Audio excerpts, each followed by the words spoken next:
Welcome to Manikanta agro engineering works Siddipet. ఇది వచ్చేసి boom spare, long boom spare. ఇది వచ్చేసి ఎకరం ఒక 2 రౌండ్లు పోతే సరిపోతుంది. 28 నాజిల్స్ వస్తాయి. 16 ఫీట్లు 16 ఫీట్లు మొత్తం 40 ఫీట్లు ఒకటేసారి స్ప్రేయింగ్ అయిపోతుంది. ఈ రో అవసరం అనుకున్నప్పుడు మనకి చెట్లు అవి వస్తే ఫోల్డింగ్ చేసుకోవచ్చు. ఇది మాదిరిగా ఫోల్డింగ్ చేసుకోవచ్చు, ప్లస్ ఇది బంద్ చేసుకోవచ్చు. అవసరం అనుకుంటే మనకి ముందు ఒకటే అవసరం అనుకుంటే ముందు ఆన్ చేసుకోవచ్చు.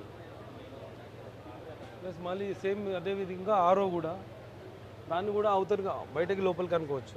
ఈ రెండు కూడా హైడ్రాలిక్ సాయంతో ఫోల్డబుల్ అవుతుంది. దిగడం చేయడం అనేది అవసరం లేదు. ప్లస్ ఇది స్లిమ్ టైర్స్ వచ్చేసి హబ్బులు, హెవీ హబ్బులు. ఇది వచ్చేసి 1300 వీటితో. వెనకాల వచ్చేసి 1800 mm.